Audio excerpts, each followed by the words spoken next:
Welcome to this virtual talk on abolition and social work, the book edited by Mimi Kim and Cameron Rasmussen and Darrell Washington. We're so pleased to be here. My name is Terry Friedline. I'm a faculty member in the School of Social Work, and myself and Katie Schultz, the Office of Diversity, Equity, and Inclusion in the School of Social Work, and the MSW Abolition Study Group that's here at the university. We are pleased to host this conversation.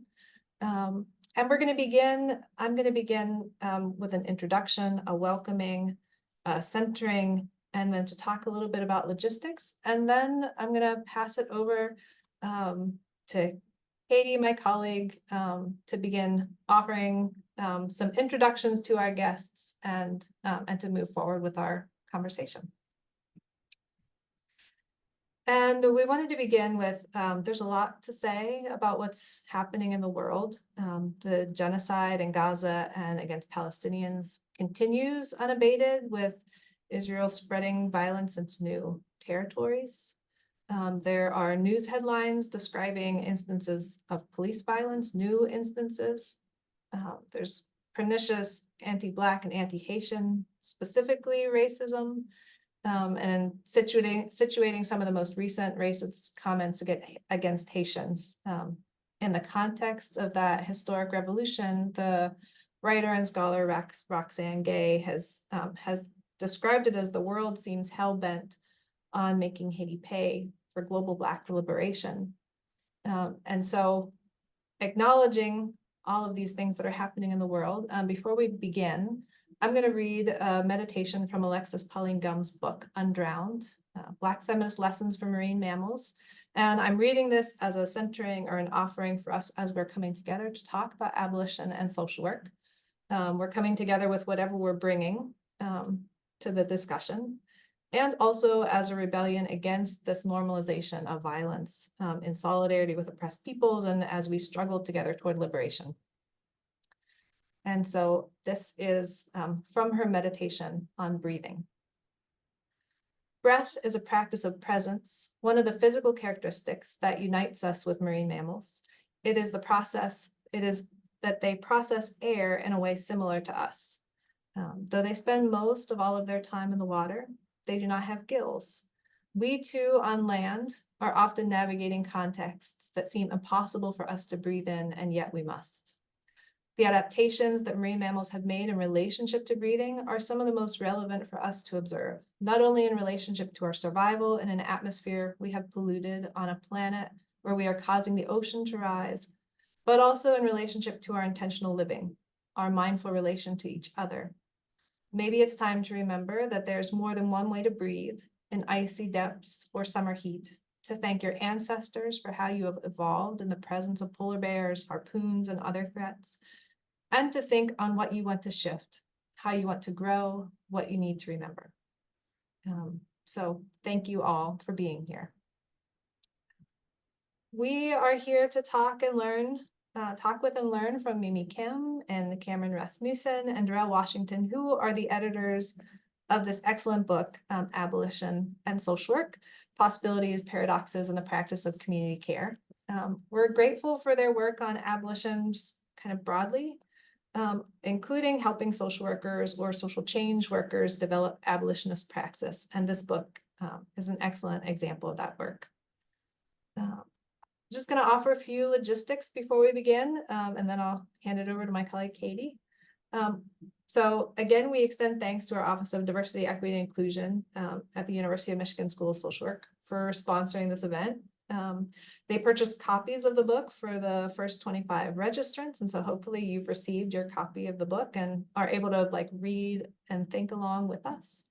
The MSW Abolitionist Social or Study Group that actually is meeting together with some of that group in person to have a watch party and debriefing about the book and the conversation.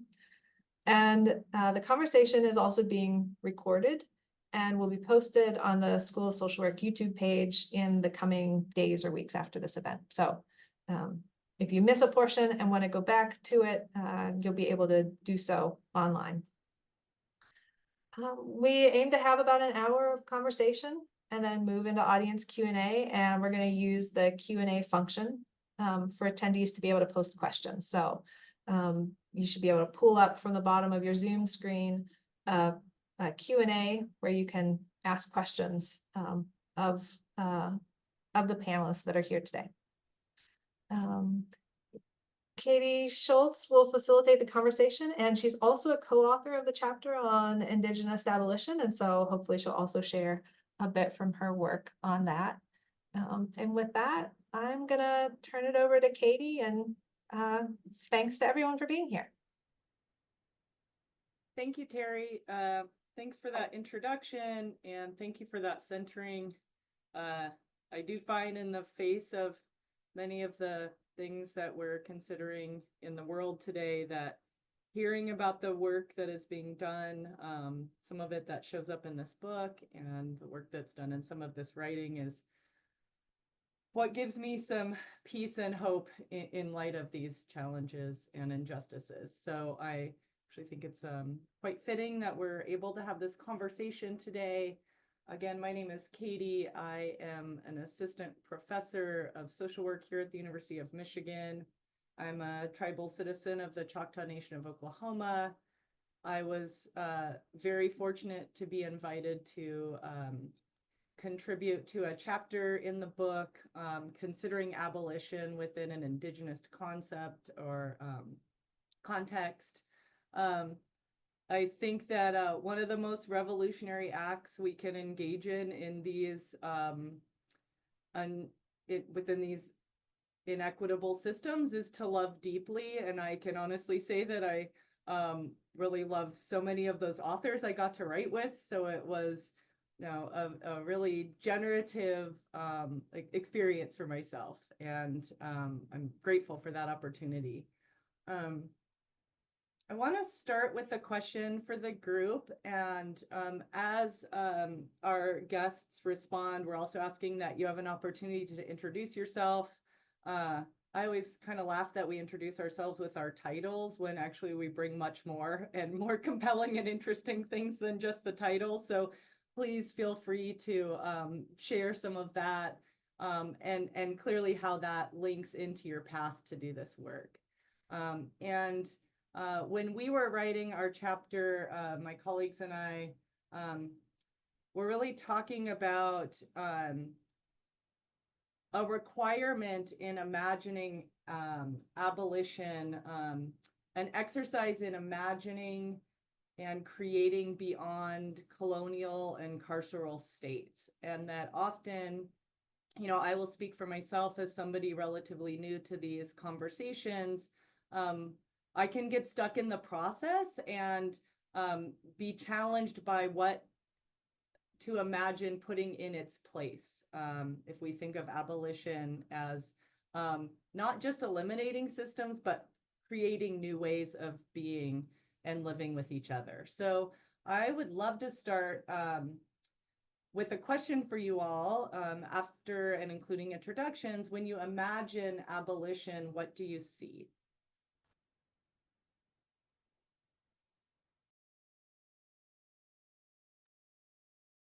Can anyone start? I guess I can start. Like, we don't have to be silent. Hey, hey everyone. I wish I could see folks. Like who's in the room. But for those who don't know me, my name is Darrell Washington.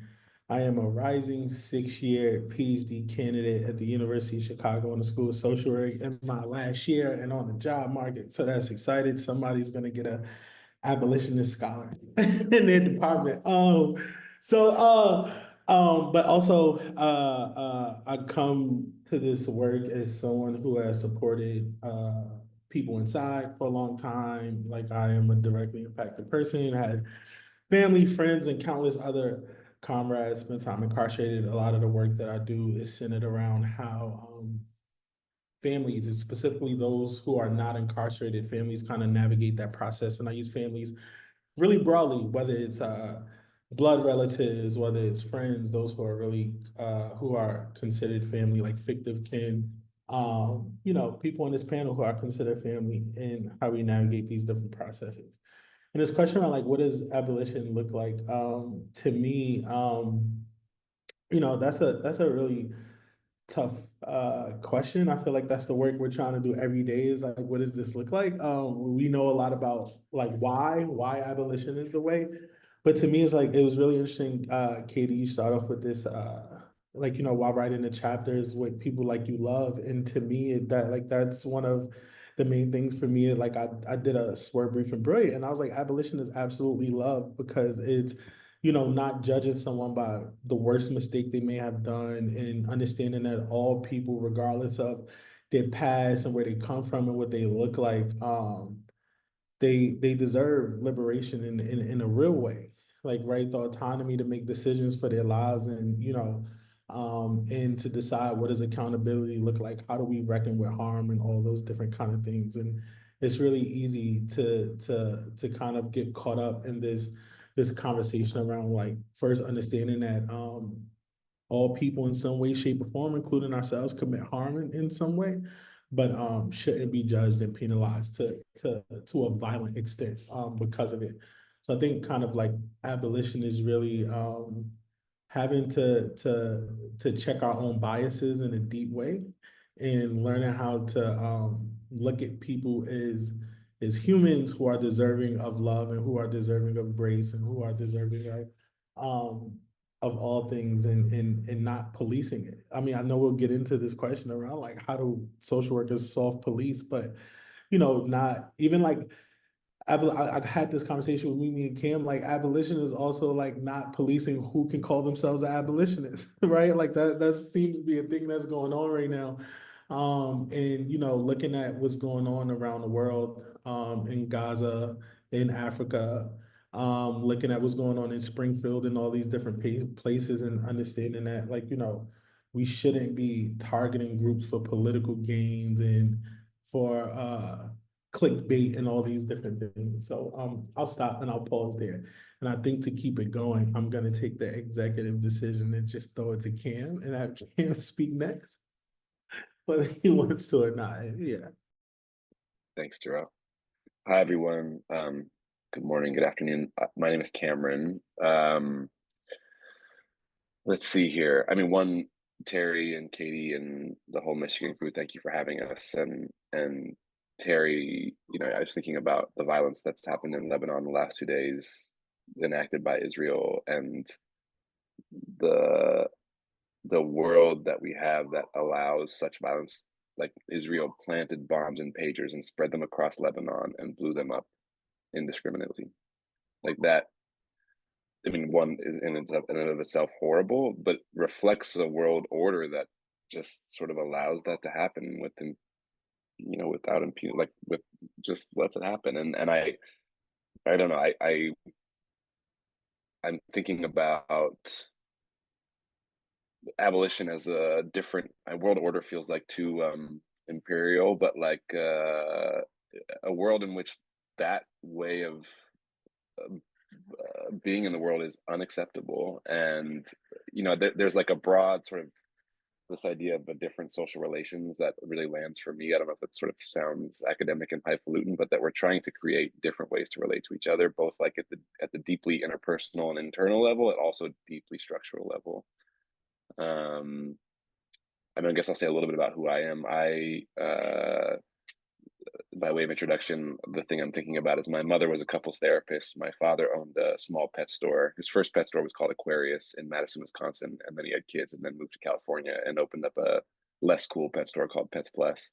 But ultimately, he went out of business because, I think, of big box pet stores. And I learned lots of things about what it meant to be human, and struggles with domination and shame. And ultimately, I think my sort of, when I try and simplify for myself what I'm trying to do in the world, it's to challenge domination and to sort of be in the world in a way that's not sort of reproducing that. And I think abolition is one entry point into sort of challenging domination, both at the sort of relational level and at the structural level.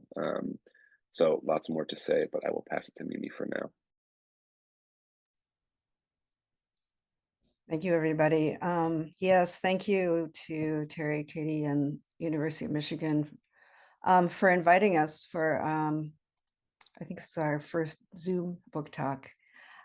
So really happy to join you and talk about this book again. this question about abolition, I have been doing the work of abolition before I knew it was called abolition, so that might be many of us. I do come from a long background of working in the anti-violence movement, and many people would argue it's not a movement, but I've always seen it as a movement. I've always seen it as a feminist movement. And if you see it as a movement, then if you do the work and you're in a shelter and you're working in crisis lines, you are very aware of how it has not aligned with my notion of movement. And so having been long, really devastated by the kinds of turns that feminism has made towards carceral systems, I've had moments of being so fortunate to join together with other really like-minded women and people of color to start Insight in 2000. Just giving a little bit of my background, I went on to really see what does abolition look like on the ground. So I think this whole notion of really kind of conceptualizing what we mean by abolition, but then seeing what it really looks like, is something that I've been engaged in for a long time.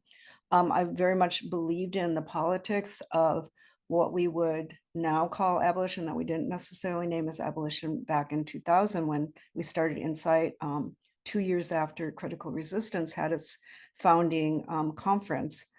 But I think a lot of us then were thinking, well, what does this really look like in everyday lives? And what we saw that was true is that so many of us had been engaging with looking at non-carceral forms of actually dealing with, addressing, challenging, trying to end gender-based violence or interpersonal violence through using nonviolent means, and means that were much more aligned with liberation.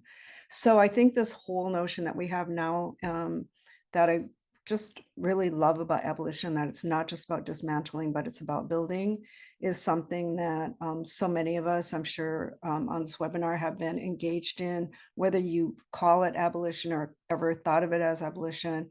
And now I think that we do have this framework of abolition to see how does this really align, not only with what happens in our most intimate lives, which it must be aligned with, but also what this means for the world at large.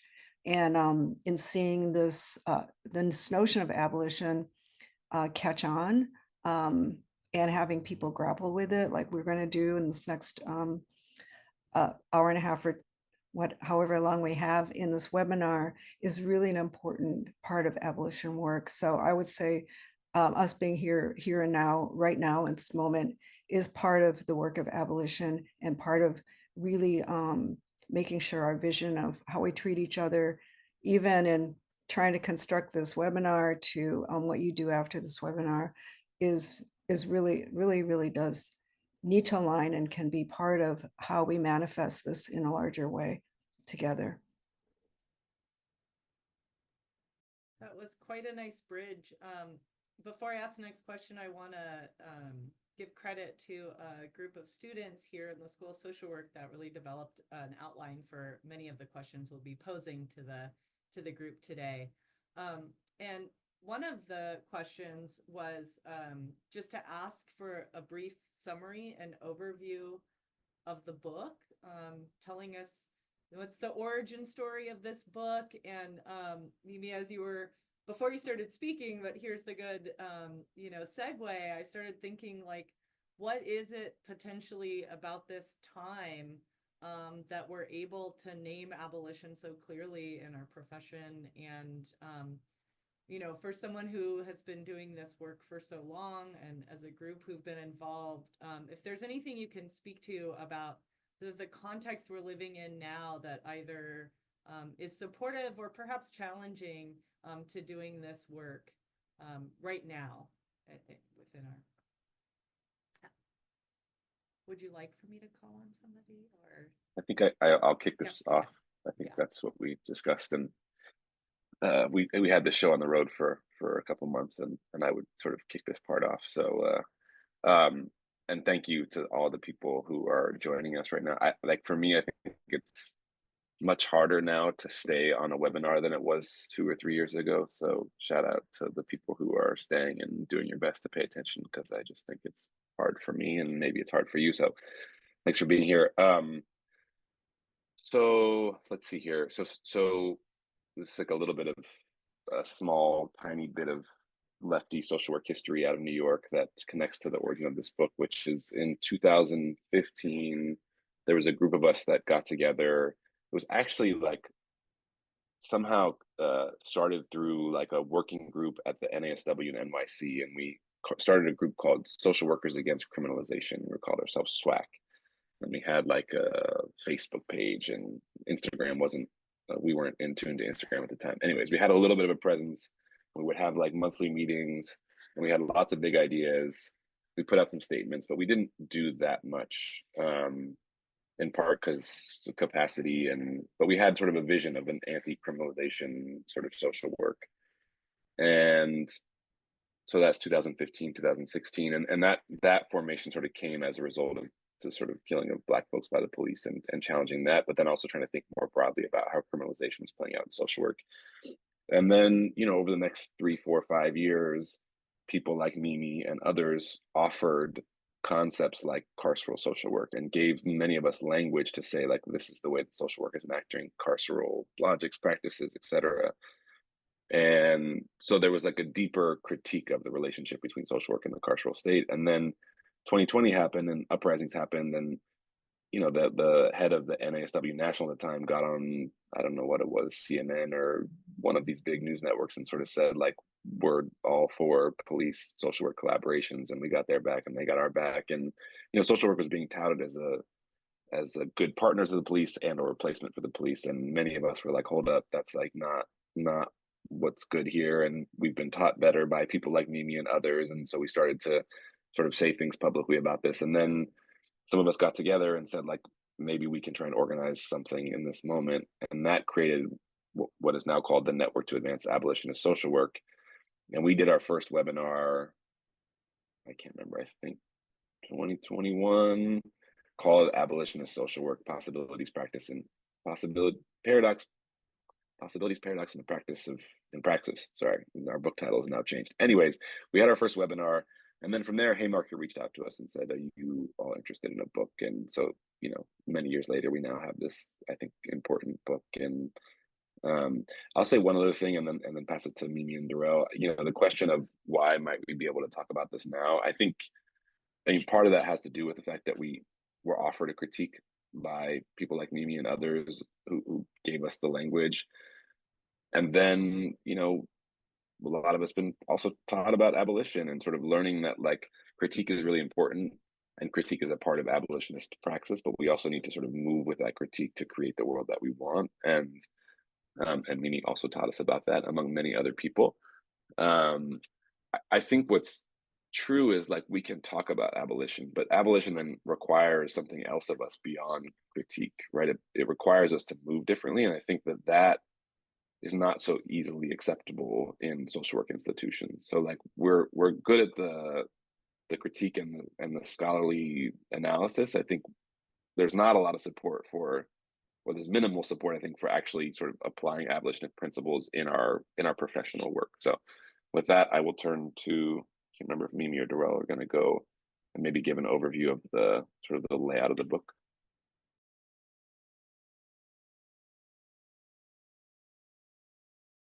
I can jump in. I think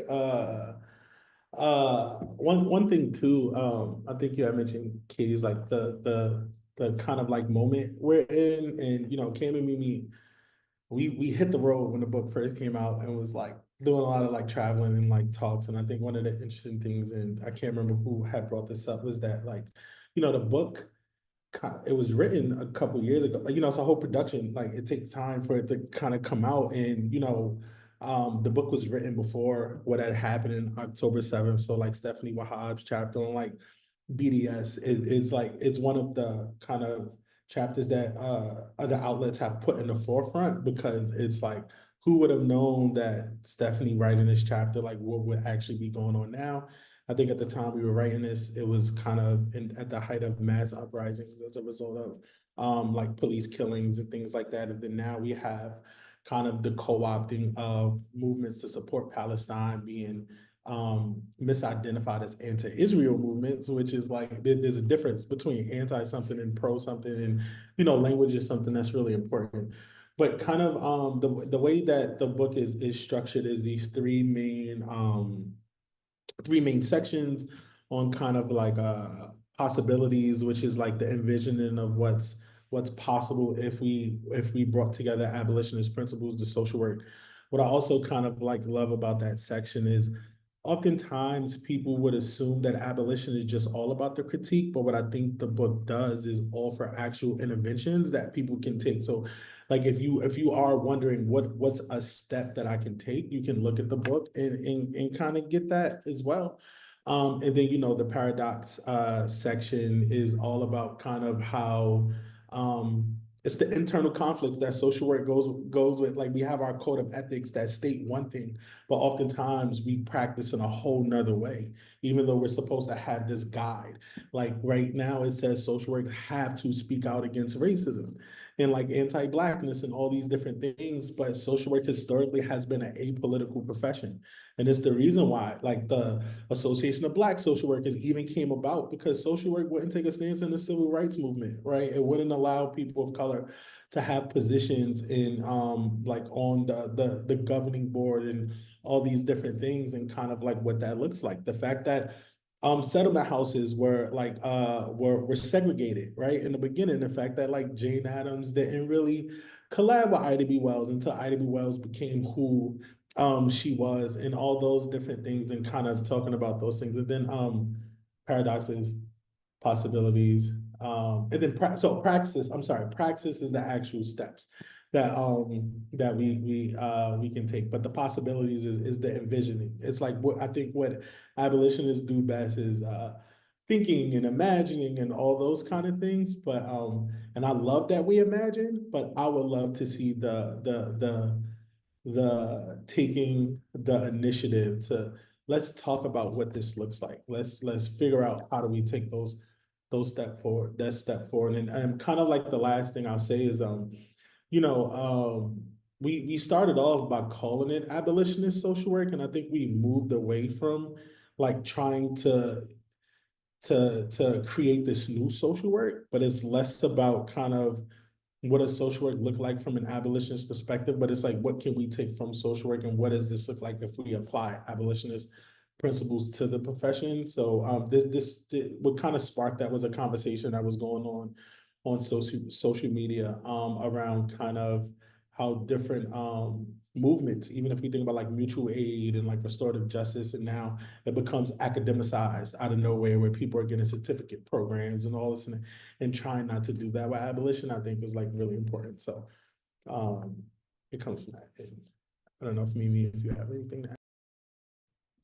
Thanks so much for outlining the organization of the book, Darrell, and reminding all of us that were in this book project that we really were trying to move beyond just a critique, which I think, not that critique has been around even that long, but I think that we really wanted, we knew that we as people, the social workers or associated with social work, were grappling with how do we, is it even possible to be abolitionists given the work that we do?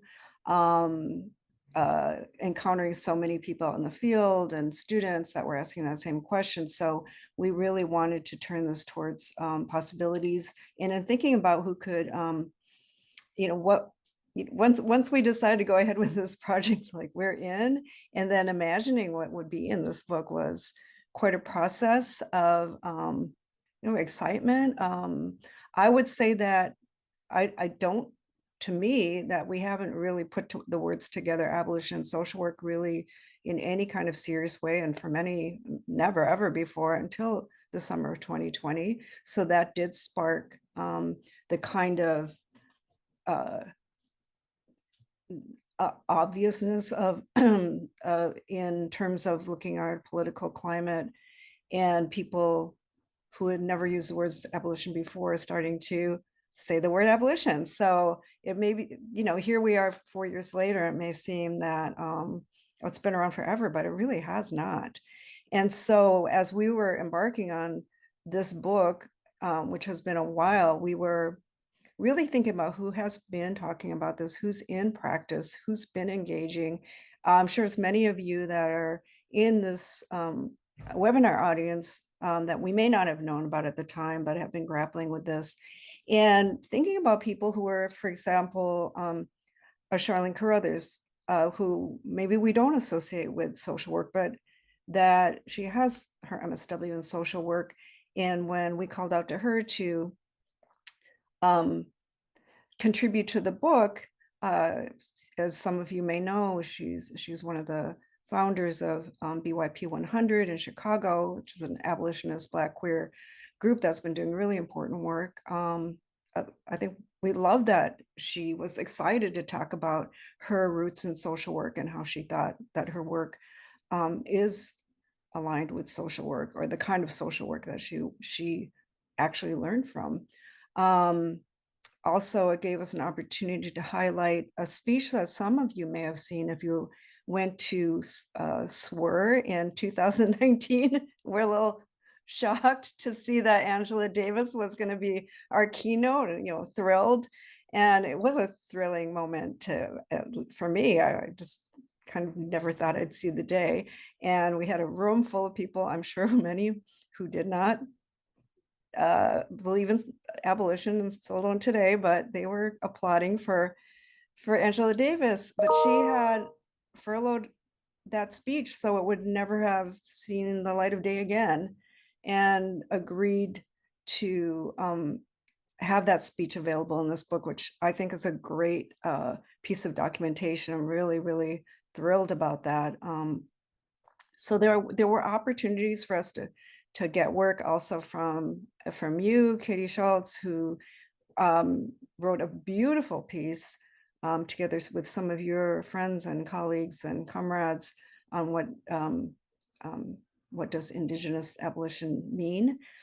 So we got a chance to see people who might have had things already produced, for example, Angela Davis, but also people who were really called to think about in a more deep way, and for some people in a collaborative way, about how their work really does inform this question about abolition and social work. Can they ever come together? And you see a real variety of positions on that. And I think the journey that we saw people take, that we ourselves took, was one that was, we created a kind of a new thing. And some people came to a different position. I know that for Cam and I, we got to think a little bit more about the welfare state. Mostly we were curating and reading beautiful works, and we did a little dabbling into writing ourselves, all of us. And so that it was an opportunity to also explore some of our own thoughts more and create a book that has meaning now. And there's many more books, I think, that are on the horizon. So that's those are like things that I wanted to highlight about this book, and so many more things too. Thank you for that.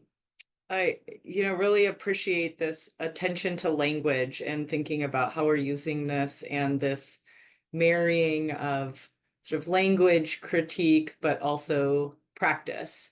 And appreciate the opportunity, as somebody who helped contribute to this acknowledgement that we are coming to this idea, whatever it might be, we have of what abolition means, at different stages and in different ways, and thinking about how that shows up in our own lives and the work that we do and our values. And I was hoping one of the questions we'd like to pose, this may be well-versed for some members of the call and new for others, but thinking about the role of social work and social workers in policing and in this idea of a carceral state. And if you would be willing to share some examples of the way that social workers take on a policing role or some of the carceral practices of our profession that we might not always associate with an idea of policing or abolition. Would love to hear some of that, your thoughts on that. Yeah, I think I was supposed to like start us out with this one. I mean, to me, it's so hard to me, a harder question is ways that we don't more so like participate in like self-policing. And I say that not to be like cynical and like not to make people like sad but it's like we just have to understand and be real that kind of if folks study or understand like what the prison industrial complex is, what like carcerality is, it is very hard to escape it in a lot of the things that we do, the institutions that we spend our times in, that we profit from, and all those different kind of things. Like, you know, I think kind of one of the main examples that folks look to is the family policing system or child welfare system is usually probably the number one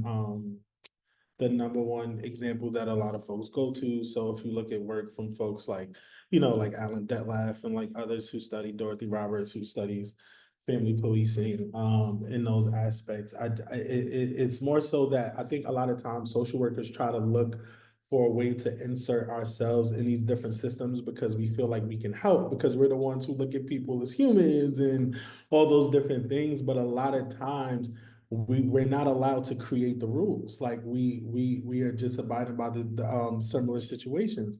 So kind of there's a large group of folks like, you know, shout out J Mac and like her crew who look at mandated supporting rather than mandated reporting. Like even our jobs and like, you know, if we're working with clients for those who are in the clinical social work or who want to aspire to be licensed, kind of someone telling you one of the hardest decisions that they may want to make in life, such as like, I feel like I want to harm myself. The first thing that we do is now we have to refer out, we have to call someone or whatever. Like when I'm looking at family separation, like rather than kind of assessing the things that a parent needs in order to be able to take care of the child and those things, we punish them, we remove the child. And all those things, which is counteracting to all that we know as far as in research that like the family is kind of one of the main drivers of like healthy and productive lives. But we don't we often are very prescriptive in the things that we do. And when I say prescriptive, it's slapping a band-aid on things and just like acting like that fixed it rather than looking at the root causes of what kind of what actually started things. So I think for students, right?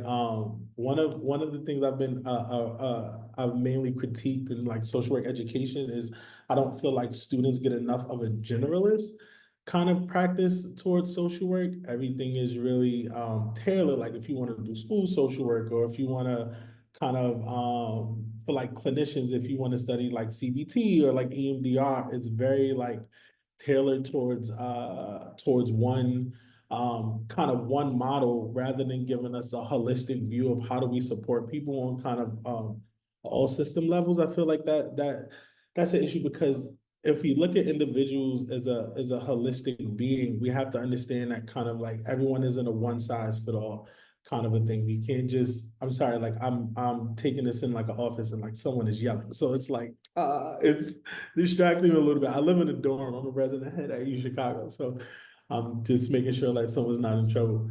What's going on? Yeah, here they go. How you doing, man? So yeah, so I think a lot of times, like, you know, so like family policing, that's usually the kind of go-to example. But I think there's a lot of others that we don't really talk about, such as kind of like in education and how we're teaching students. So we don't teach students different ways and different practices that they can engage with outside of kind of the normal, like what does mutual aid look like? It often takes like a special class to actually give students the tools to do that. What does it look like to kind of go around having to do mandated report? Like I don't know if there is a mandated supporting class, but would love to see something like that. So I think those of us who are educators or who choose to be educators have to look at kind of like our curriculum and like I mean, I hate to kind of use the word decolonize a curriculum because that's a whole nother kind of conversation. But oftentimes we are taught to react and not really how to support individuals. So even like process recordings and how that looks, and that can be like super like invasive to how we engage with our clients. So lots more, and I think we'll get to this kind of like in a second. Like I'm hoping we get to talk about like how social work has been a part of building up carceral systems such as like the juvenile legal system, and like how Jane Addams and folks have played a role in that. But I'll like save that for a second to give space to anyone else who wants to engage in this question. But yeah, we have to look at the ways outside of kind of like the traditional way that we've highlighted before and how we engage in that. And absolutely no social workers working in like law enforcement. Like that's, I think the craziest idea is to put social workers in the police precinct, because what power do you really have to kind of overthrow the authority of someone who wants to lock someone up for who may be exhibiting some kind of mental health crisis with people who aren't trained to understand what that looks like. So you can't really mix those two systems unless you're going to start training those individuals to kind of understand what your role is, which you're more than likely supposed to be in support of them rather than being the one who kind of takes the lead in those situations. Yeah, I'm gonna jump in and talk a little bit about, and you'll see this repeated, that I, have so much experience within the anti-violence sector, domestic violence, sexual assault. So, and that has, I think, as people now have been grappling with the soft policing role, that is another kind of sector that people talk about. And in some ways, I've worked very, very long in domestic violence at a shelter, at a rape crisis center. And honestly, we didn't associate ourselves as social workers. And I know that some people from outside said, no, weren't you doing social work? So we had very few, at least in the organizations I worked, few, if any, people that were social workers, or maybe they got their degree, but they didn't necessarily call themselves social workers. And in fact, I think many people that I knew that may not have ever thought of themselves as abolitionists really saw social workers as coming into the organizations and really being so concerned with liability and reporting and things that I think most of us were much more sensitive about. So I kind of want to make that distinction right now because I don't think that's always recognized. At the same time, as much as we might have looked at scans at social workers, are not necessarily seeing ourselves as social workers. Just about every organization did tie itself to the police. We might not have had a comfortable relationship with the police, but by the time I got in, which was a really long time ago, about was like the late 1980s, it was kind of a done deal. We didn't all want to work with the police, but we knew that that was who we relied upon in a very primary way in terms of safety. So as much as I think the relationship to social work is maybe a little bit more ambiguous than is presented, I think the critique of carceral feminism is very, very real and warranted. And certainly I've been part of that, and I understand it in a particular way because of my own participation in seeing how that was woven as part of the logic of safety, security, protection, and so on, even if we were critical of that. So that certainly has not only played a soft policing role and sometimes a hard policing role. I do think that it's an example of a supposed liberatory sector. I mean, isn't feminism supposed to be liberatory? That just walked hand in hand with the most repressive masculinist system even imaginable, and did a lot of research, and you can read some of my work on how and why that happened. So I do think that it's sort of, hey, if feminists are going to do this, shouldn't everybody else? Hate crimes then became also, looked at the police as the way to resolve hate crimes and deal with hate crimes. The invitation of police to be the response to any safety and security concern in mental health and the classroom has been, if not led by carceral feminism, certainly was justified by the example. So I think many people have written about that at this point, and probably everybody here is quite familiar, but I just wanted to raise that as we have been trying to, some of us have just been for the past 20 plus years, really persistently working on changing that sector. We have made some inroads and incredibly failed in so many others. I can talk about that in some detail if people want to in the Q&A. I can just add a couple things briefly. I mean, one, Mimi, as you're talking, I was thinking about an article that you wrote, I don't know if it's 2012 or 2013, called Challenging the Pursuit of Criminalization in the Era of Mass Incarceration. But this is at least 12 years ago. That was a very pivotal piece for me, and I think I would highly recommend folks read it. I teach it, and it's reflecting some of what you shared, Mimi. The other two things I'm thinking about, one, Miriam Kaba and Andrea Ritchie have an incredible chapter in No More Police called something No Soft Policing or something. The whole chapter is about soft policing. It's very, very good.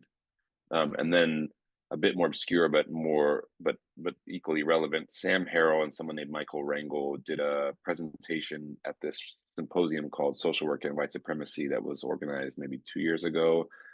And they sort of offer the layers in which social workers are participating in policing like things. And I don't remember the framework totally, but I remember when I heard it, I was like, oh, this makes a lot of sense. And I'll summarize my best interpretation of all that work, which is that there's like the direct policing that we do, the hard policing, if you will, like actually working for carceral systems. And then there's the family policing system, which, like, if social work can take credit for anything as like a thing we made, the family policing system is something that we made, which is partly why it's so important for us to be responsible for the harms of the family policing system. Anyways, there's the hard policing. Then there's the stuff that's like on the edges. Like if you're working with people who've been incarcerated and you're doing or facing incarceration, then you have the power to violate someone to the carceral state. That's like medium policing maybe. And then there's all the soft policing logics that play out in the way that we behave as social workers. So there's, I guess, to say that there's a spectrum of ways that we police people. And to Darrell's point, I think it's hard to get away from all of that entirely. It's easier to say, like, I'm not going to work for a carceral system directly or indirectly, or the indirect stuff we could talk about more if folks are interested, but it's harder to get away from the policing logics that sort of are everywhere. So I'll stop there. As you were all three speaking, I was thinking about one of the things that came up when we were writing, and that sticks with me to this day, that I've been thinking about, and to the point of being mindful of language, that distinction between power and authority, and that those aren't the same thing, right? And if we think about social workers, how we have had authority in some of these systems and perhaps not power. Or if we think about this distinction, shifting towards relationality or away from punitive systems, what does true power look like, and how does that show up in our communities versus authority? And I think it's an important distinction for us to make. And Cameron, even to your point, this larger distinction around, so, I don't work for cops, for example, right? But how do I engage in sort of in child welfare, deciding what a healthy family looks like? And these legacies are rooted in these sort of definitions of, at least from our perspective, settler colonial societies, right? That we have good clients, we have compliant clients, right? We use these language, and what are we imagining when we imagine what that looks like, and what's our sort of authority to shape people and clients and individuals into those images, right? And how do we sort of do this, sometimes not so explicitly. So thank you for that. I think it is a good merging into the next question that is explicitly about the roots of social work as a profession, tracing back to 19th century work of primarily white women. The book gives really amazing examples of women and people of color who did other types of social work, like Ida B. Wells Barnett and Rosa Parks. Could you share how the profession could potentially reckon with some of this history and these origins? One of our students cited how Davis refers to these as genealogies of our profession, and would love to hear a little bit more from all of you about that. I can just quickly say something about one of the chapters and then turn it over to Darrell and Mimi. Cassandra Frederique, who is the executive director of the Drug Policy Alliance, wrote a chapter called "Is Social Work Obsolete?" which is sort of a play on Angela Davis's book "Are Prisons Obsolete?" And there's lots of things to say about that chapter, but one of the arguments she's making is that she's sort of saying social work as a profession is obsolete, and that's, I think, a thing we can debate and discuss. But this distinction she makes, which I didn't totally take in the first time I read it, is that there's a difference between the profession of social work and social working.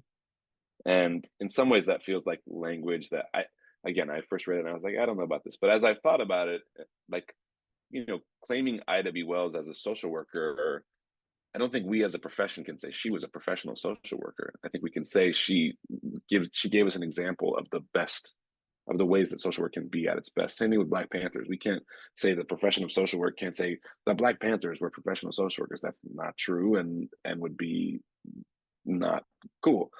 I think we can say that the Black Panthers are demonstrating the best of how we can do care work in our world, which is connected to organizing against structural violence and taking care of our people. So I guess that's to say that, part of the conversation about our history is also like looking at the profession and distinguishing, people we might want to claim as doing social work like things, but not as people who are in the profession. So I'll turn it over to Darrell and or Mimi to add different things. Yeah, that's perfect for Jane Addams. I think so I study youth incarceration, right? And I don't know how much folks know that, Jane Addams and others here in Chicago absolutely had a hand in the start of the juvenile legal system and the juvenile courts, in specific where we looked at young people as not being culpable developmentally, they can't be treated as adults, etc. And kind of when this system was first built, it looked at young people as from an ecological perspective. For all the social workers in the room, we have all taken Hub C. Hub C is probably my favorite required class to teach. And it's like looking at how the communities young people come from, the people they're connected to, and all these different things, and understanding that young people are at an age to where they cannot be judged harshly by a decision they may have made. But quickly we moved away from those principles and took on this medical model where, like, now we got to extreme sentencing and things like that. And social workers hold less than 10% of the jobs in that system today. So it's something that we helped build, but then something, as soon as it started to get a lot more punitive, we ran away from. Right. And I think we owe it to kind of reclaim our stake in transforming that system. So I think also to this question around, like, what can we do around, like, these genealogies is one, why is it so hard for us to even acknowledge that these things actually happened? So when most folks are learning about the history of social work, they're told about all the good things, well, we did all this great stuff, but we don't really sit and talk about, like, how we have been harmful in this profession and how we have excluded people, specifically like people like Ida B. Wells and other people of color who had a role in the building of this profession, like Kim was saying, may not have held the title of social worker. And I think oftentimes when you start to tell those stories, some people take it and they get really offended by it. Like the fact that it's no surprise that the license exam has all these issues with it, and the fact that we don't have like a compact, and the fact that like if I move from one state to another, I have to retake an exam, and all these different things, and like why it's so hard to just kind of come up with different ways that support different people's way of learning and their experiences to get licensed if that's something that they so choose. I just think standardized testing in general is just like shouldn't be a thing, but that's just me. So I think like, it shouldn't take someone to kind of like, I think of a lot of people who do historical work like Jerome Shealy and like Justin Hardy, and Justin has a chapter in the book as well, who does a lot of this historical work, to have to write papers where it's people's first time at learning about kind of like real histories of social work. So I think one way to reconcile is like actually teaching it, like, and the fact that there were folks who had a hand in the eugenics movement and all those different things. And, so that's something I would like to see is folks actually teaching real social work history. But then there's also this question around like, so social workers be working themselves out of a job. I don't know. I don't know. It's a tough question. I think there needs to be a group who are there to help people reconcile differences. I would love for that to be us if we could get it right, but that's a whole nother thing. I teach our policy, MSW policy class, and I just taught this kind of origin of social work section this last week. And I think I'm kind of a latecomer to the whole field of social work. So I was still grappling with, okay, there's Jane Addams, read her book. And then that's opposed to Mary Richmond. So I have to say that my teaching of this has improved quite a bit in recent years, but the availability of materials there's just not a lot out there. I have really been looking for good articles, solid articles to introduce people to this kind of Ida B. Wells and social work, or the relationship between Ida B. Wells and Jane Addams, which, I don't want to begin and end Jane Addams' work with the only focusing on that, because I think Jane Addams really did do some incredible reform work that I don't see social workers doing today in the same way. So one thing is we need to do a lot more writing on this. I was happy now to have one of the chapters from the book, which is by Sam Harrell, where I think it's very strong, and it's one of the few places where I can see that argument between Ida B. Wells and Jane Addams being drawn out in a more substantial way for people to teach from, people to read, and so on, and look at those original arguments. And then I think we need to look a lot more at mutual aid movements, not only the mutual aid as people are talking about it today, for example, Dean Spade, but also look at the ways in which social work didn't look like social work because people of color were not allowed in social work. And when people of color, if you read about, again, Hull House and settlement movement in Chicago, there's an article by O'Donnell, it's quite old, but talking about how once a professionalization of social work came into Black communities, basically that was the demise of Black social work and the institutionalization of Black African-American people into these white racist violent institutions, and the kind of dismantling of other kinds of mutual aid institutions that had much better served Black communities. You see the same thing also in Latinx communities, if you look at the history of California. So I'm unearthing some more works. I think hopefully people are writing more things. You talked about Justin Hardy, Daryl, and I think we really, really are benefiting from some of that work. I would urge people to, we are not urged to do historical work in social work, but I would, at least in many places. So I think that some of this work is really important for us to start emphasizing and really looking at more to problematize this whole emergence of social work and the kind of narrative that we're given, and that we still continue to teach. That's very narrow, and it's very presumptive about everything being good, or we can only distinguish between Mayor Richmond and Jane Addams and so on. So I'm happy that I have a little bit more to rely on, but I have to say that it's been a challenge.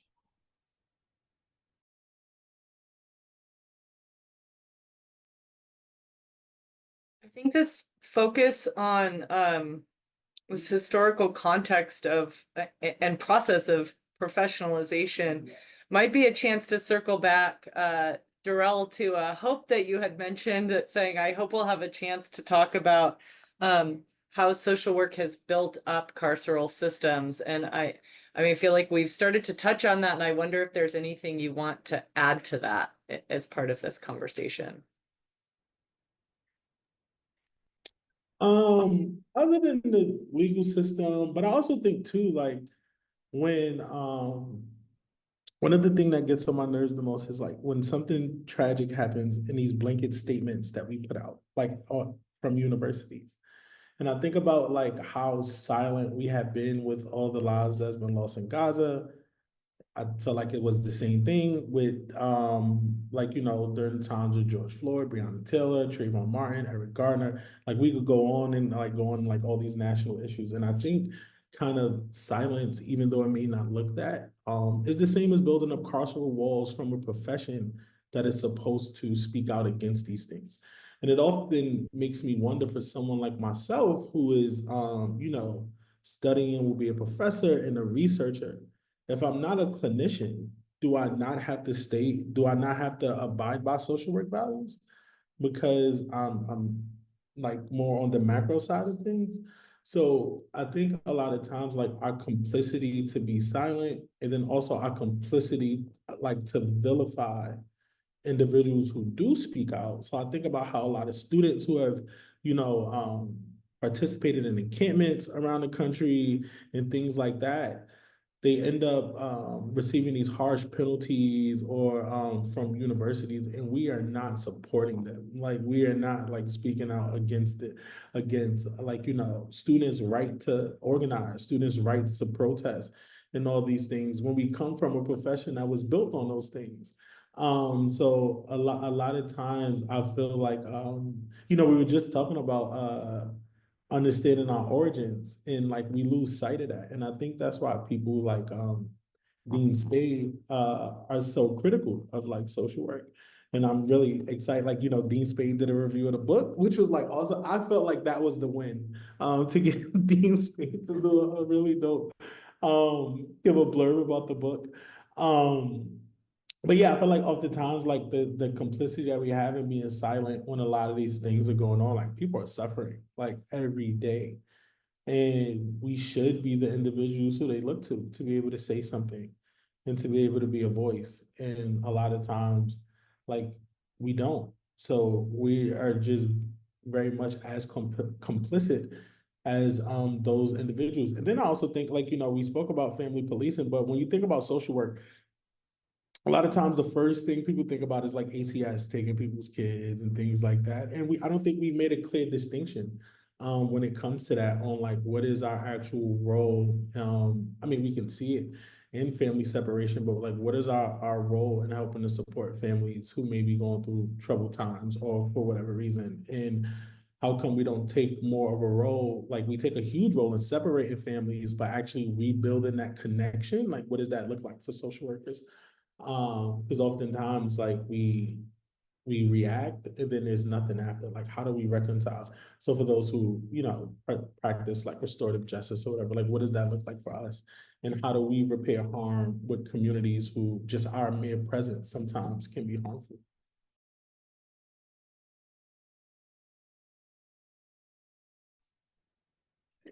Yeah, I just thinking as you were talking, Darrell, how much of abolition is also looking at self-determination.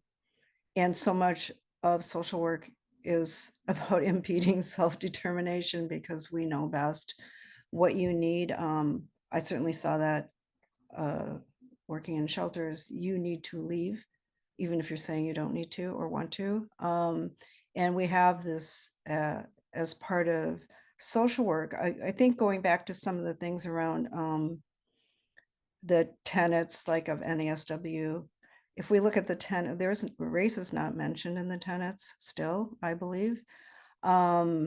We look at, I think we're one of the only fields, or maybe the only field that has social justice as one of the tenets, but the way that it's mentioned, there's no definition, there's no depth. And there's a presumption that everything we do is in the name of social justice, including working with the police, including involuntary psychiatric institutionalization, and I think anybody who's in mental health is aware of how not holistic our mental health system is. So I think that what so many of us are trying to do is really kind of take apart these concepts that we uphold in social work and use to justify anything that we do, and to not even imagine anything that could be different, and really like look much more at our notion of self-determination, whether that's on an individual level, a class level, or at a community level. And I do think that that's the basis of mutual aid work and the kind of building of kind of new frameworks and new spaces and places that really is so much of abolition today. I'll just say something very briefly. I mean, I could say a lot more, but I'm thinking about maybe what you're saying about self-determination, and most of what I think has created and shaped the profession of social work as a profession is against the sort of merits of self-determination. And we can say more about how that came to be, but the profession has tried to become more of a, hard science thing that fits into a capitalist society, and all of those things take us away from self-determination. So there's more to say, but I'll stop because I know don't have that much. I want to put a plug into folks that I'm going to pose one or two more questions to the panel, and then there is a Q&A at the bottom of your Zoom. And if you've got questions that you would like to ask, please start to populate those questions, and we will pose those. But the responses sort of leave me with this question, and I'm wondering if you have some thoughts about begs the question, then what is the role of social workers or social work as a profession in an abolitionist movement, however you might imagine that to look like. And I wonder if you could offer a few ideas about that. Perhaps it's that we, blow up this whole idea of social work as a profession, or, I think we're all sort of dancing around this idea, and I would love to hear a little bit more of your thoughts around that.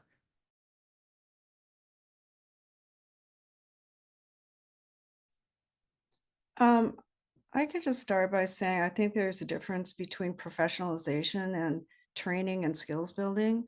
So sometimes I think if we say non-professionalization, I kind of get that people throw out anything having to do with gaining awareness, education, skills building.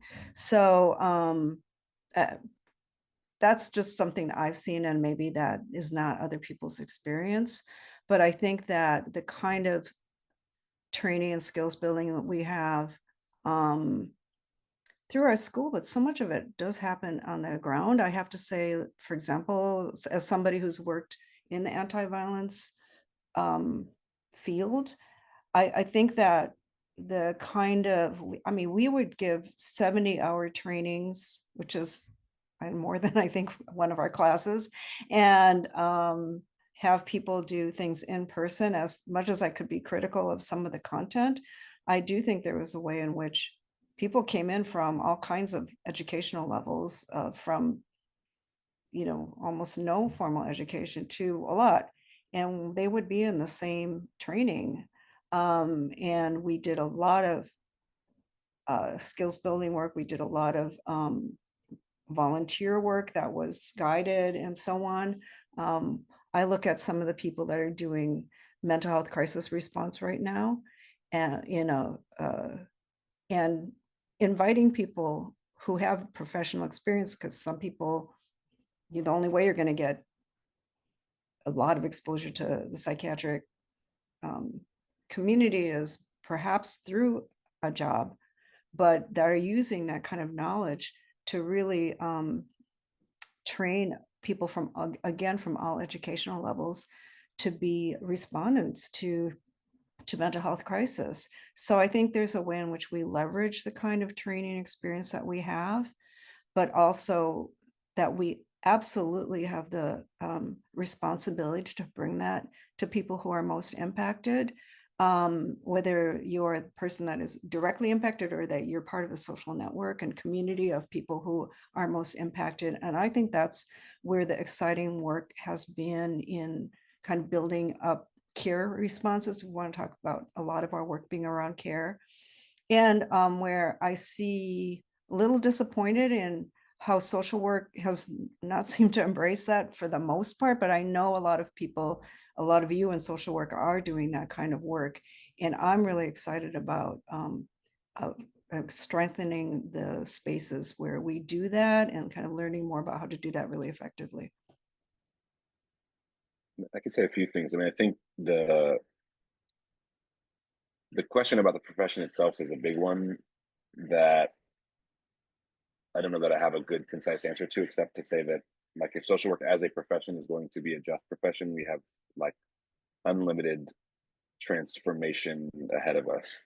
I think in this moment, the thing that I'm thinking about is about risk, and that if we actually want for things to, we want to have an impact right now, that's going to require us to take risks, and each of us have to assess for ourselves what that risk looks like and what risks we can take. But just for example, I mean, Mimi and I were part of a group of people who wrote an article about the silence in the social work around Palestine, and the fact that like none of the big sort of social work organizations have said anything really meaningful about Palestine and the genocide in Gaza is not shocking, but incredibly disappointing. And you know, there's risks to speaking up about Gaza, and there's even more risks when you go to encampments. And like, it's not the same as challenging sort of prisons and jails, but speaking up against policing and incarceration also comes with some risks. And so we all have to lean into more risks, both in as individuals and in our organizations. And the other thing I'll just say is, like, doing that by ourselves leaves us even more vulnerable, and that we need to do it with other people, particularly people we respect and trust, or like build relationships with people we respect and trust, so that we can share the risk and build more power to actually sort of change the places that we work in. So I'll stop there.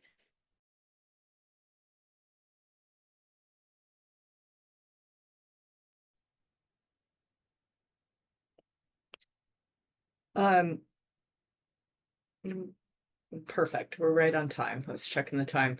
I'm gonna pose one more question. One of the questions that came out of the conversations with students here was about asking why social workers' attempts at reforming some of these systems, welfare systems, child welfare systems, legal reform systems, have not worked.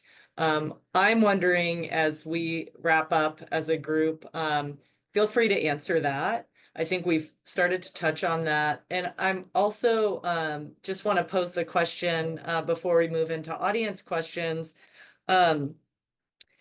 If there are any successes you have to share, if there's any efforts you're excited about sharing with the audience of folks in our field doing this type of work, challenging systems in the ways that some of us have started to think about and talk about.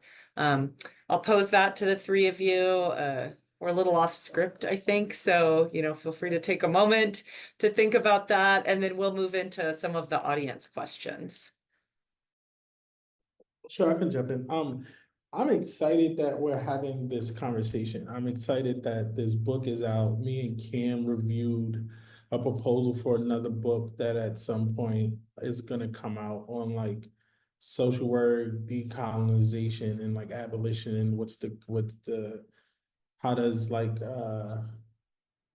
how do they interconnect in those things? Like I don't think this is something that I would have thought a few years ago would be at the forefront of so many conversations, right? Like the fact that we have an abolitionist social work journal. Like I think just the amount of outlets that we have, the fact that students around the country are like organizing to a high degree, like Cam has taught an abolition class. I've taught an abolition class. Like there's so many of these classes popping up. So I think that just shows that the conversation is going to continue to grow. So that's kind of like the excitement, is to see kind of like what's next. And to this question around like reform, I mean, I think, our last book talk, like in-person book talk, was in New York, right? And I would have had that question at the same time, like, why have we not been, successful in our reforms? And Miriam Cabo, who did the forward, which is like really, really beautiful, um, definitely checked us and was like, and I say like us for those who are thinking about this question, like me, and was like, uh, there are small wins that we need to celebrate a lot more, understand, that may not have come from someone who was an abolitionist or whatever, but we still need to celebrate them as a win. Like the fact that in Minnesota, after George Floyd and things like that, their police department was cut by a third, right? Like that's a win, right? It may not be the whole police department is defunded and things like that. Those are end results, right? Like the way I come to abolition, I look at it as incremental steps to get to this ultimate end goal. And the reason why it needs to be incremental steps is because if we waved the magic wand and we just got rid of prisons and jails and things like that, I don't think we would know what to do at that point. But if we take these progressions, we get to learn, we get to test things, we get to, think about like, what does accountability even mean? Like, what does that mean from one community to the next, who all have different ways of understanding life in general. So I think we've seen some good things.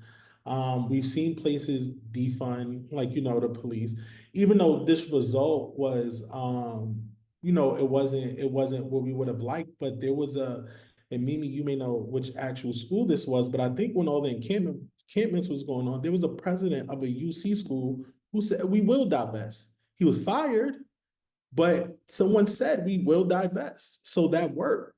Like, and this is why I also think there's a conversation to be had around administration and the expectations that we have from administrators. We have to be careful. Like there's strategy to movements, right?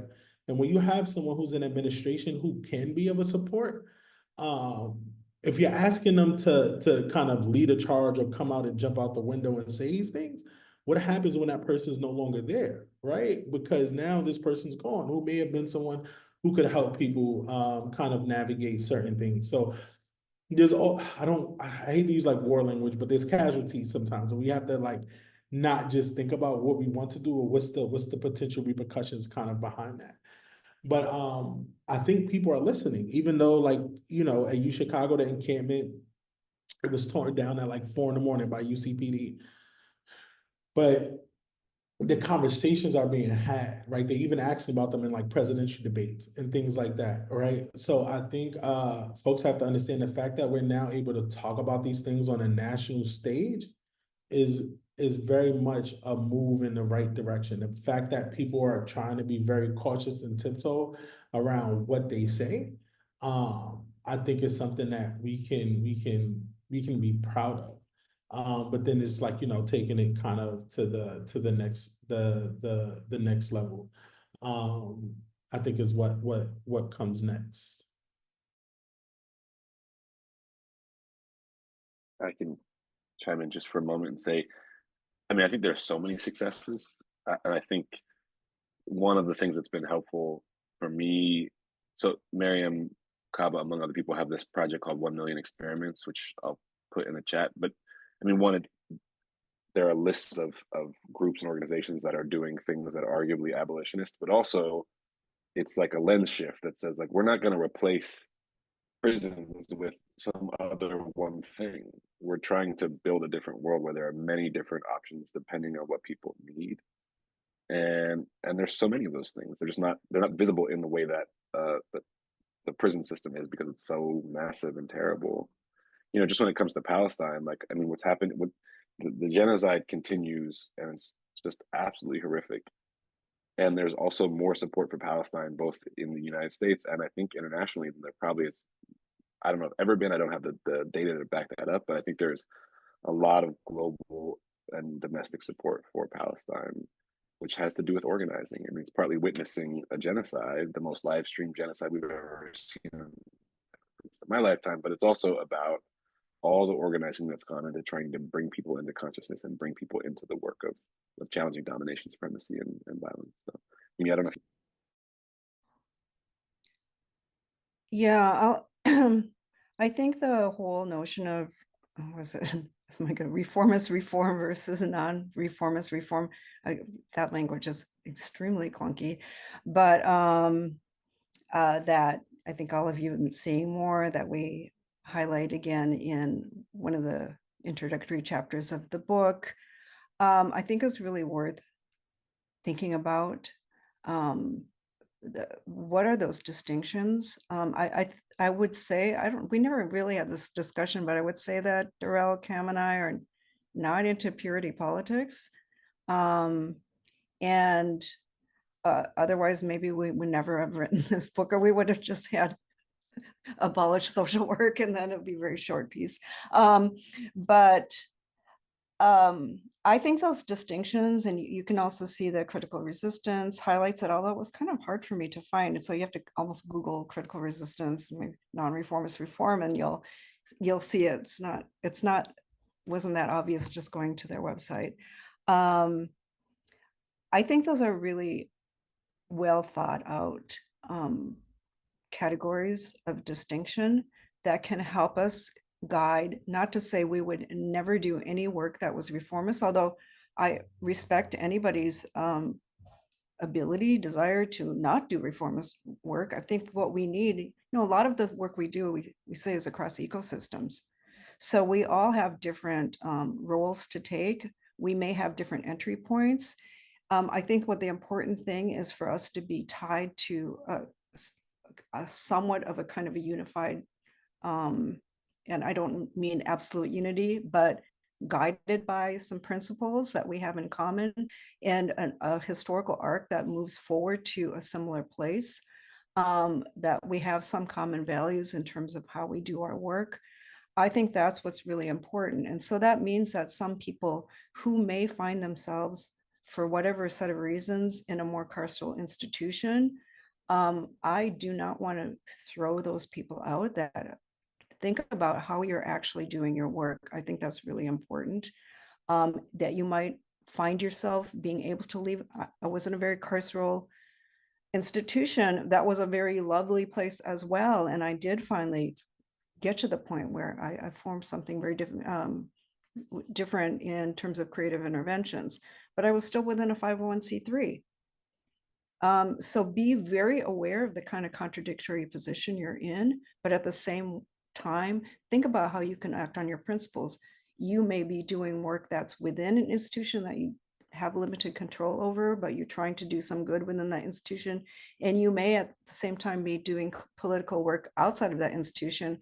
I can say that probably most of us, well, all three of us are co-editors of this book, absolutely do that. And I think that's very important. And I know that, people have all kinds of responsibilities that might be harder at some points in your life than others.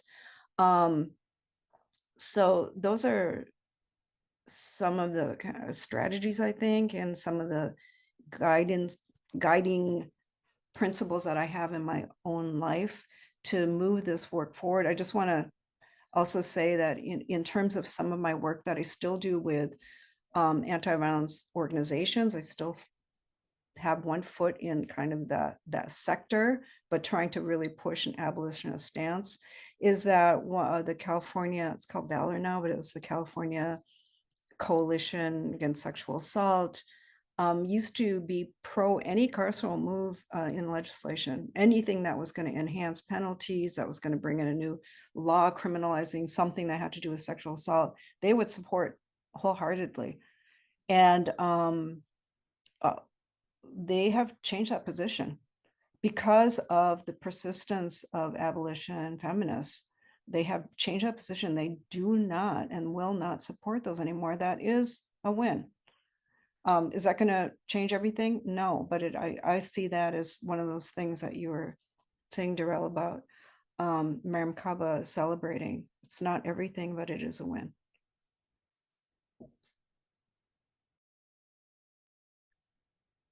Thank you. I am going to move into some of the questions that have been posed in the Q&A tab.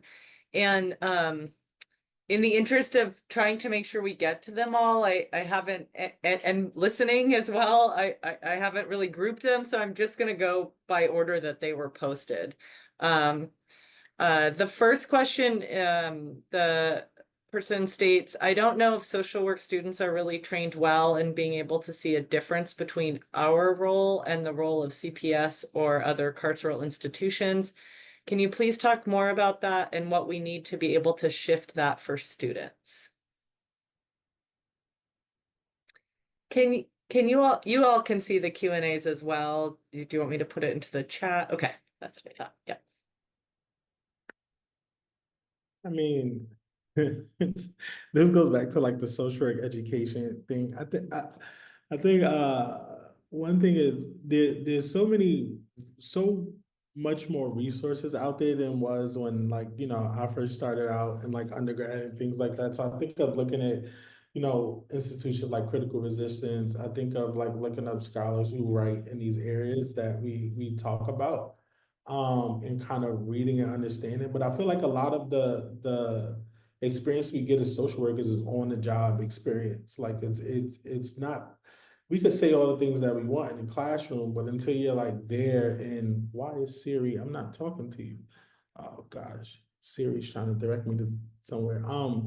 But yeah, like until we actually get on the job, like we won't really know kind of the limits that we can take. But you know, I think for those who are interested in like clinical work, like looking at JMAC for families and the work that Joyce McMillan and folks do, I think is like really dope. And the different support groups that are out there. But also like a master's program is 2 years, like it's really short. And it's hard to really get knee deep into a lot of things. So like, you know, the time there is really limited. So I don't think it's just something you'll get from one class, but it's the knowledge that you're seeking outside of the classroom that I think that can be helpful.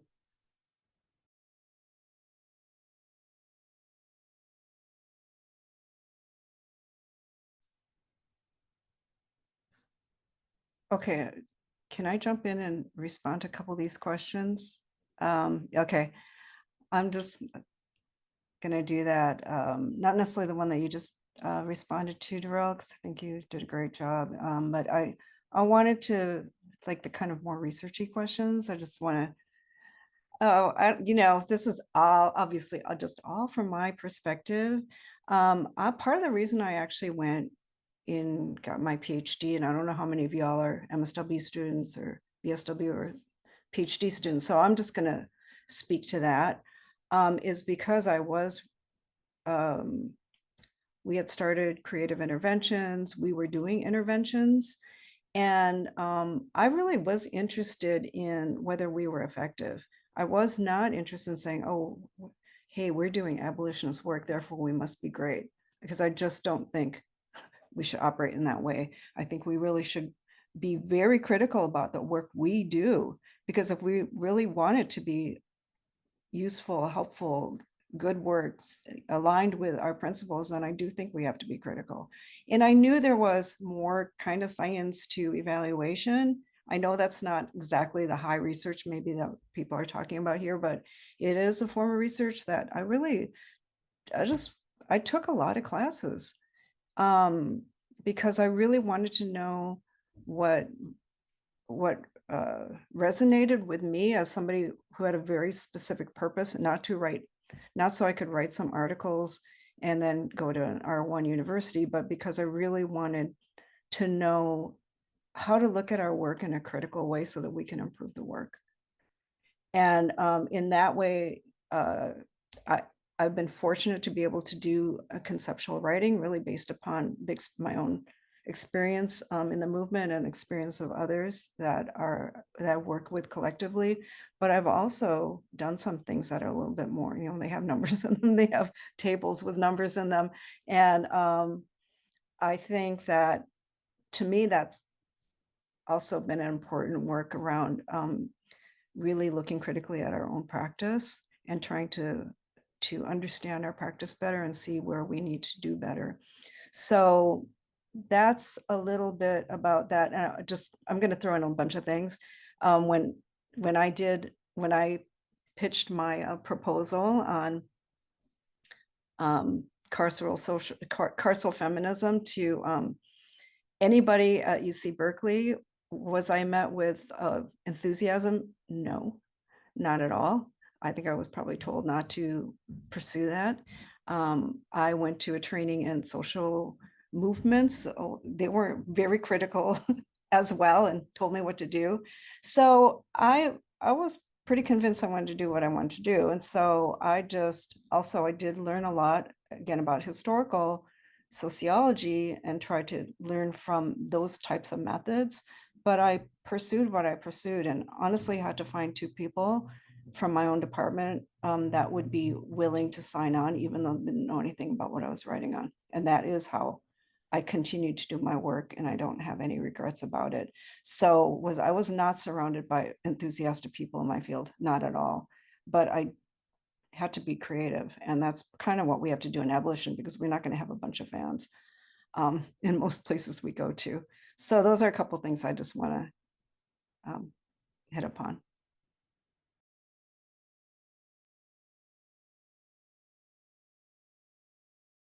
Cameron, do you feel so compelled to add to either of those, or should we pose another question from the? I mean, I can say something that the question is about sort of social work research scholars saying that social work is becoming too critical, and theory-based research is making social work research less reputable as a science. I mean, this is my own understanding of this, but I think part of social work's the profession's limited ability to actually do transformative things is its obsession with being considered scientific. And that's not, I mean, to Mimi's point, like, we want to know whatever we're engaged in, whether it's like having the kind of impact we want. And some of that can be, quantitative work or qualitative, but I'm thinking about, for example, both Mimi and I are sort of do work around transformative justice, accountability, sort of justice to some degree. And, the question of like, what does it mean for people who have committed serious violence to come to terms with that violence? What does it mean for survivors to heal? Like, can we bring a scale that's really going to capture the entirety of those experiences? I'm skeptical about that. I'm not anti-scales, but maybe a bigger thing to say is that, like, if the world was more just, more equitable, there was less violence, and social work had a clear like contribution towards that, I would feel better about the status quo that we have.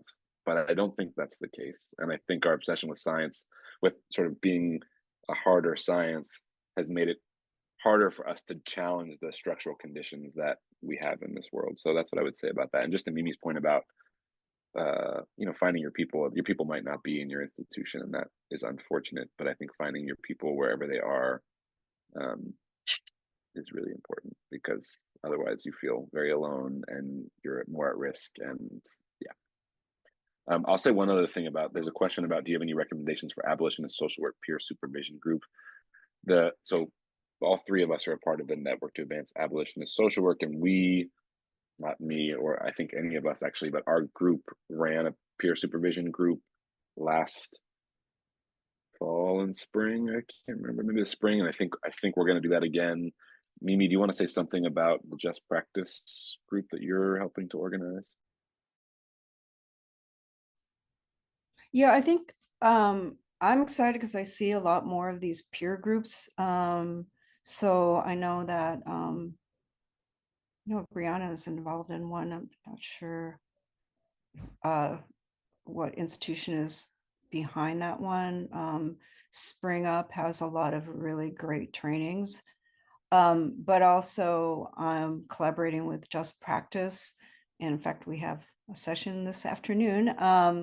But that is also a peer support group for social workers in the field who are grappling with questions of abolition and how to apply that within,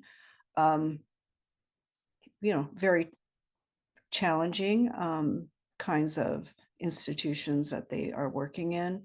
So we've maybe about once a year, we've been hosting um, a peer group for that. So it's a peer group.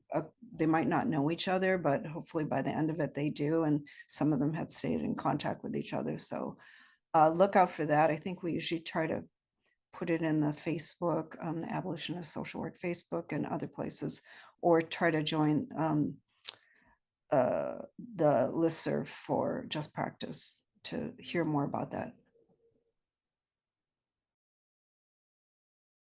This makes me wonder if any of you have any responses. There's a question about seeking advice for students working in or doing field placements within these systems that some are advocating to abolish, so forensic mental health, CPS.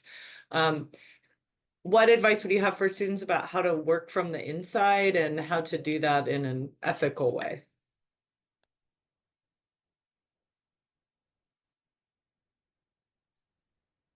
I mean, as a student, you got less control over where your internship is. So I'm saying, like, you gotta get in and get out and get your degree. So I wouldn't like hang your hat like too much on like where your field placement is. There's just obviously certain things they shouldn't be having you do anyway. But I think it's more so where you decide to work for in like your career. And that conversation it gets really tricky, right? So I'm someone, I do a lot of prison education, so I teach inside of facilities and things like that. And there's certain rules that I hate, but I absolutely follow because like the service that I'm providing is for incarcerated individuals to get their degrees. So it's like, who am I to say I'm gonna like break this rule that's gonna jeopardize this program when I know that like there is a goal and like, but I'm not an employee of the DOJ or anything like I wouldn't do it in that way. I'm working for like a community org who, has this program inside. But I would, have if you feel so bold enough to do so, like have certain conversations with like, just base it out of curiosity, like, why is this thing a policy? Like, do we feel like that's um promoting more harm than good? So like I think about like when I was a outpatient clinician, one of the things we had to do is if our clients was late for whatever reason, we had to call their parole officer. But for someone who understood that there were some clients we had, for any of those who know New York, who lived in the Bronx, but had to take the train during kind of rush hour traffic all the way to Queens, 9 out of 10 is gonna be 5 or 6 delays that could prevent them from getting there on time. So like I would just always have the conversation, like, is this something I have to call for? I'm not saying do what I did and not call, like I didn't call, because I understood kind of the things that would trip people up, and it's always those minute, like small infractions that have these severe violations towards it. But I think you can use it as an opportunity to get a deeper understanding of why certain things are in place, and just do your hardest to figure out ways to get into placements that you want. Like sometimes it's just impossible. There's so many of you guys who have to be placed, not enough seats, and those kind of things. But yeah, I think like as far as it as far as your educate, like those years that you're in school, it's really hard to like pick those places. But figure out ways that you could be of service in like a real way to individuals, and try to create different policies that the institution may have. Like there's absolutely been interns who've created different ways of doing things in certain agencies. So figuring out ways to do that as well.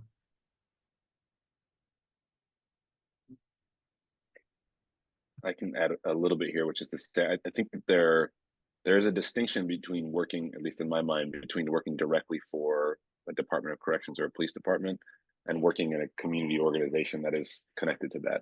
Policing was a little different, but like Darrell said, many people are going to work inside jails and prisons through community-based organizations, and not like that all of that work is good, but a lot of that work can be good, and it's different than working directly for the jail. I think I don't have any hope really in these institutions changing themselves or our ability to go in and work for them and change them. I think we can, at least at the moment while you're there, try and stop more harm from happening or like have some contribution towards reducing the harm of the institution. But I don't think there's sort of transformative possibilities to do that work within the organization. So Mimi, did you want to add anything? Yeah, a couple of things. One is I think those of us who are speak on abolition, who are university professors, we are part of state institutions that are violent. So that I think we need to take care to be very pure, again, very purist about it, and understand and be aware of our contradictory positions. And then for those people that are voluntarily or involuntarily placed in some kind of institution that is tied to, like, more directly to one of the carceral institutions. I know that is a heartbreaking situation for a lot of people, as it should be. We are in many heartbreaking situations, and we all have to grapple with that in our daily lives. And I would say, particularly if it's something that's a short term, learn from it. If you read, for example, Ruthie Gilmore's Golden Gulag, I mean, a lot of that research is informed by people that are working in institutions who understood them and understand them very, very well. And I do think that information that you can get from actual experience can be really useful. I think my understanding of the logic of carceral feminism coming from the inside, really, I understand it pretty well. And I think that's kind of helped me to shape kind of alternative visions and programs, or abolitionists. I know some of us have a problem with the word alternative. That's been useful because I did have that experience. I'm not saying seek that experience. I'm saying if you find yourself in that experience, there are valuable things that you can get that can be strengthen actually your knowledge and position as an abolitionist.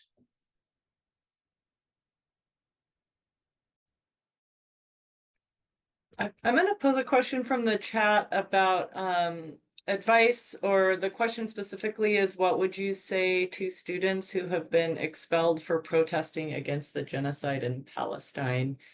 And Cameron, I know you thoughtfully offered to respond to this, and so I'll let you open it and then see if Darrell or Mimi have anything to add. I mean, a couple of things. One, it's horrible that has happened to any students, and social work specifically, like social work administration should be speaking up for students if any admin is going to do that, which hasn't really happened. I mean, I don't know how much this lands for people now, but you are on the right side of history, and that's important, and it's hard to maybe feel that now, but I think time will show that you're on the right side of history.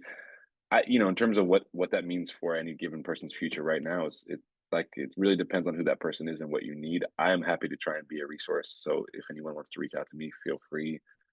I don't know what that means for going through further social work education, but I think you are doing the right thing and are being punished unfairly for standing up for justice for Palestine. And if I can be a resource, I want to be that for people.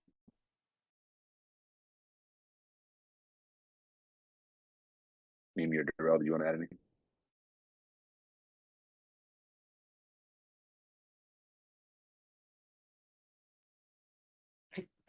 I suspect it goes without saying that this is likely related as well. But I'll pose a final question. Mimi, sorry, were you going to respond to that?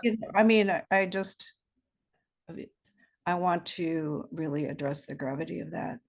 that question and the extremely painful place that that comes from, and how that affects also the material conditions of people impacted. I do want to say, you know, we're addressing, this is happening on the faculty level, not to take away from the student thing, but just the seeing the ways that the university is bolstering their legal position to be able to do this more and more is something that we need to be aware of, address, and fight against, because it's just, wow, the kind of like organizing that happened, I think, over the summer by university institutions is pretty frightening.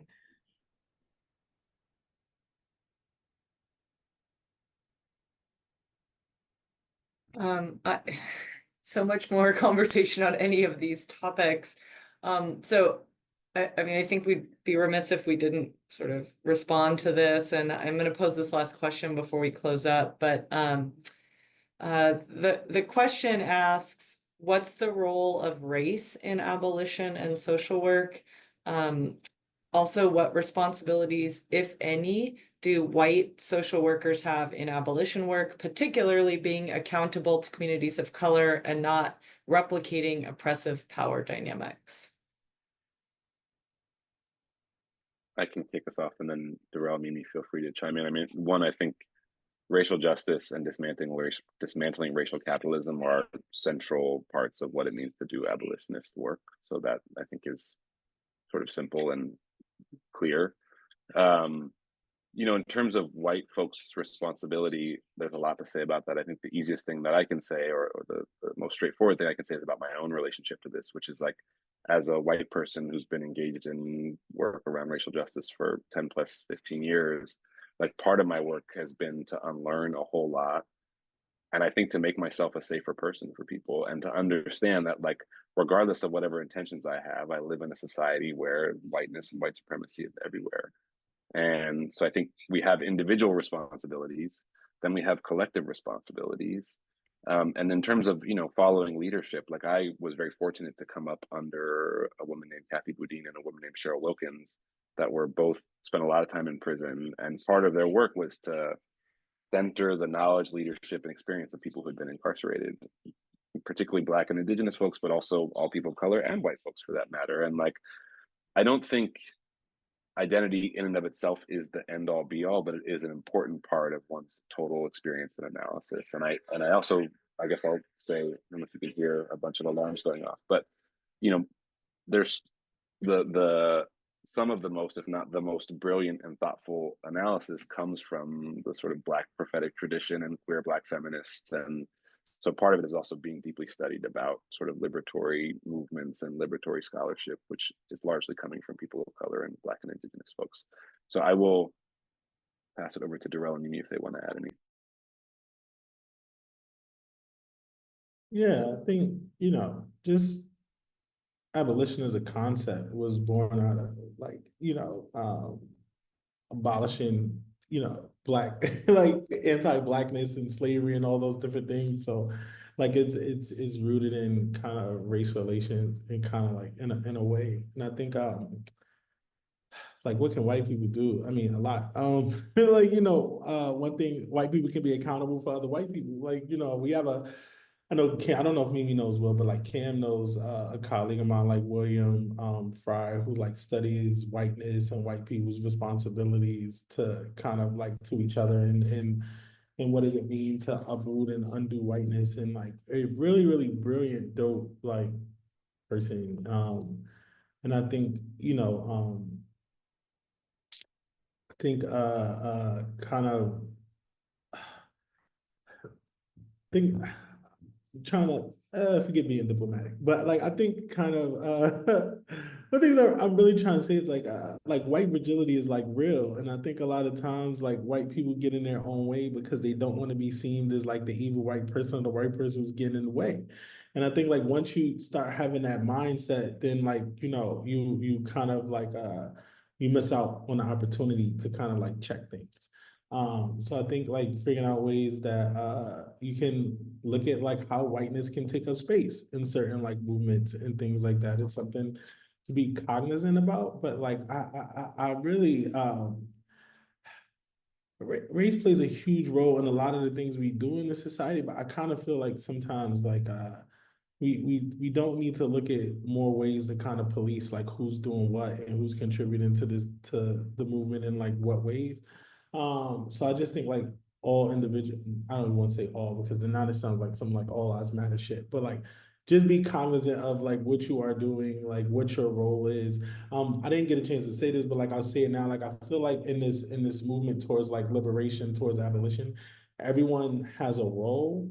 And I feel like what I've seen too much is vilifying certain people for taking on a certain role. And this has nothing to do with like whiteness, blackness, whatever.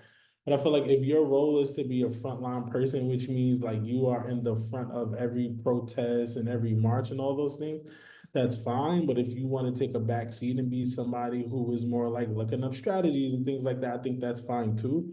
So like when I'll use Chicago as an example for individuals who was a part of the encampment. You had individuals who were 100% okay with being arrested, and you had those who were not okay with being arrested, and they all like found a way to all play a role, and I thought that was like pretty dope. So I'm saying that to say like everyone has a role in this, in figuring out what your strengths are and what you're comfortable with doing, and kind of like leaning like with that. I think is something that's really important to do because when I'm tired and I need to take a step back, I know there's so many people who can, take up the forefront of things. And vice versa, when like, if Cam or Mimi feels like, all right, I need to check out, there's a bunch of us who can like, continue to keep the wheel movement moving. Like with like our NASW group, there's times some folks have to go on a hiatus for a little while for whatever reason. Then there's sometimes other people kind of like take the helm. And I think that's how movements continue to be strong. But when you try to do everything, that's when burnout happens really quick. You don't achieve anything by trying to kind of like solve it all in like one fell swoop. So those are my only comments. I'm gonna say this. This question was, we did a little practice. We have an agenda. Question similar to this was asked originally on the agenda, and we as speakers actually asked that we not address that. I just feel to be real in answering this question. I want to actually say how this was part of the process of preparing for this webinar. That, not that we didn't consider it at all, but there wasn't a comfortable way that didn't somehow replicate also white supremacy to use this. So I'm not saying this as a criticism. I don't want to shame the person that brought this up in the Q&A, but I'm saying this as a matter of instruction. In response to the question itself, there are a lot of materials out there. As Darrell says, white fragility is real. I still actually I know a lot of criticism has come around that book and the author, but I still think it's really a useful concept. So, we're all needed in the struggle for sure. And I felt that I needed to be transparent about that in being real about as a person of color, kind of having to grapple with that question.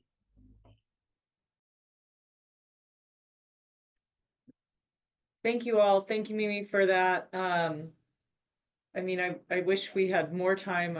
I know we're close to the end, like very, very close, and we didn't get through all the questions, but I do hope that for all of us, this is part of emerging and continuing conversations.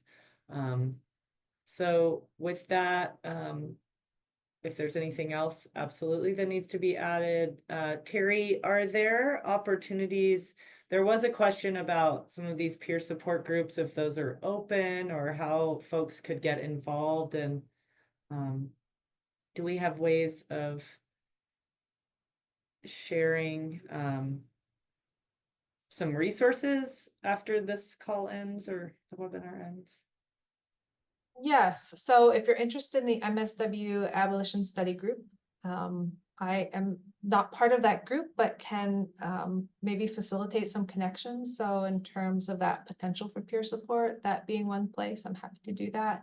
And there's also, one question that popped up here about willing to make public statements in support of the University of Michigan students and community members, 11 people who are, 7 of whom are facing felony charges for participating in solidarity activities with Palestine, pro-Palestinian protests on campus. These are charges that are, I believe, Dana Nessel, the Attorney General of Michigan, has recently authorized. So that is one question that came in at the end that I myself am happy to say that am in support of the students and community members who are charged, and call with the Career Coalition's request to drop those charges. And thanks for raising that for us. And if others would like to. I'll just say really quickly, I mean, if you guys can put us in touch with Farah or Farah, I don't know how you pronounce your name. I think we'd be happy to try, I'd be happy to try and support. And the NAASW has an Instagram following of like 15,000 people, and we're happy to try and amplify things too. So. Yes, thanks for raising that. This is real, and I know that at least compared to me, you on this campus, of course, are much more familiar with the details, but absolutely making a statement right now in support of the U of M students and community members facing felony charges and charges at all.